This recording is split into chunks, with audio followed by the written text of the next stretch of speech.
Hallo Welt, hier ist Frank Coyne und Western und heute geht es um die SafePack Autotransportwagen von Roker Models. Das hat die Welt noch nie gesehen.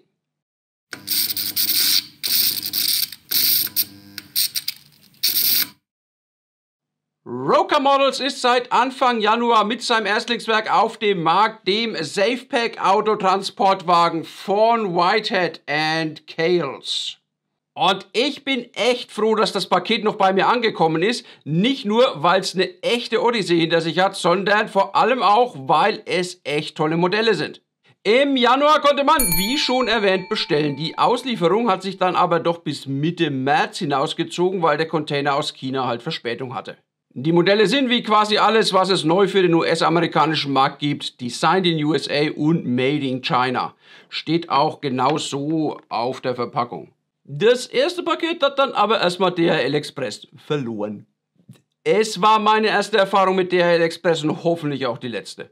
Die Kombi USPS DHL, also nicht Express, sondern wirklich die gute alte Deutsche Post, ist ja schon grausam.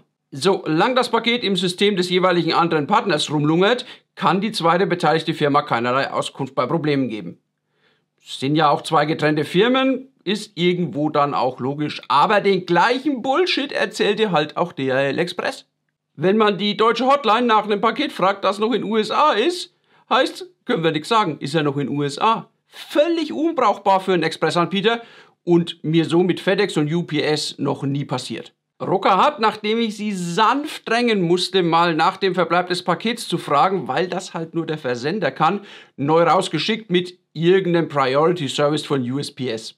Warum auch immer. Die haben dann das Paket nach 2 Tagen retourniert, weil die Adresse angeblich nicht zustellbar sei.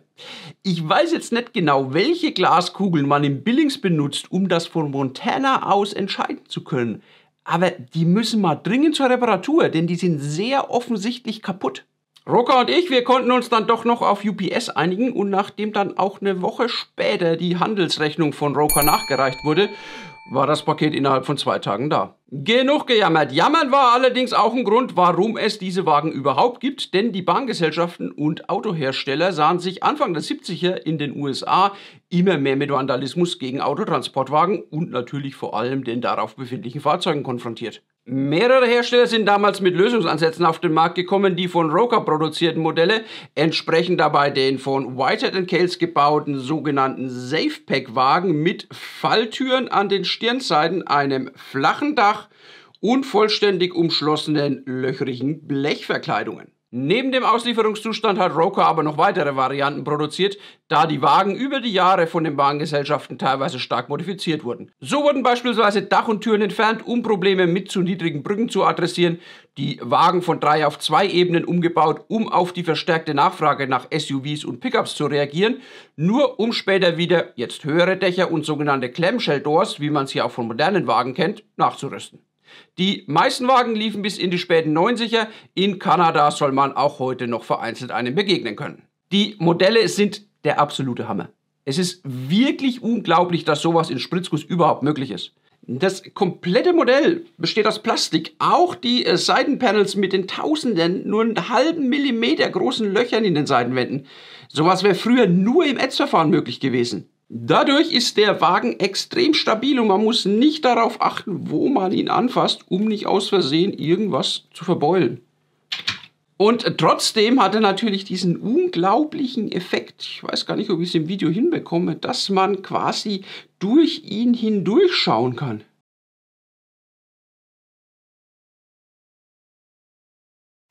Die Drucke sind astrein und scharf und die Lackierung ist unglaublich. Die Wagen sind außen in teils wirklich auffälligen Farben lackiert.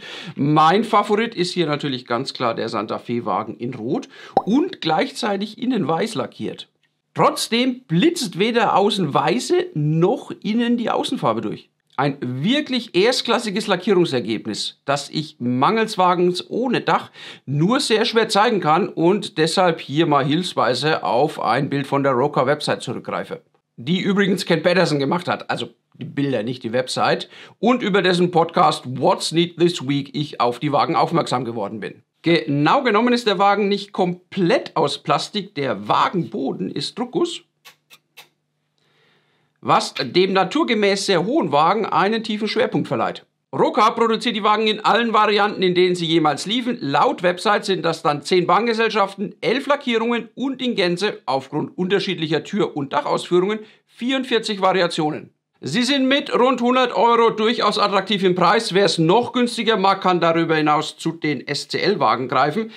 Die haben nämlich einen Fehler im Druck und es müsste eigentlich The Family Line System heißen, anstatt nur Family Lines System.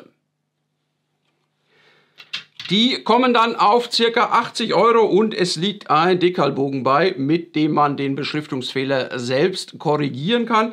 Der ist jetzt nicht der allerhochwertigste, man sieht das hier vielleicht schon im Bild am unteren Eintrag.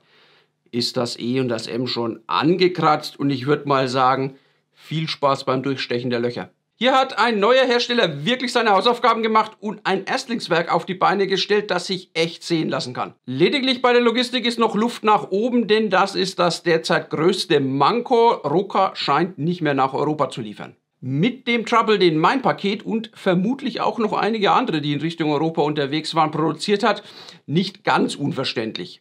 Aber Fragen kostet nichts, vielleicht geht ja doch was. Mein Paket kam am Ende dann ja auch mit UPS an, obwohl die Versandmethode auf der Website ursprünglich gar nicht angegeben war. Und ich empfehle für die Erstkontaktaufnahme den Chat auf der Website, denn zumindest bei mir wurde anfangs auf E-Mails gar nicht reagiert. Ich lasse die Modelle jetzt noch ein paar Runden auf dem Teppich drehen und ein paar Bilder vom Fotodiorama gibt's auch noch. Also erst danach ausschalten, denn dann erst geht's hier einfach beim nächsten Mal weiter.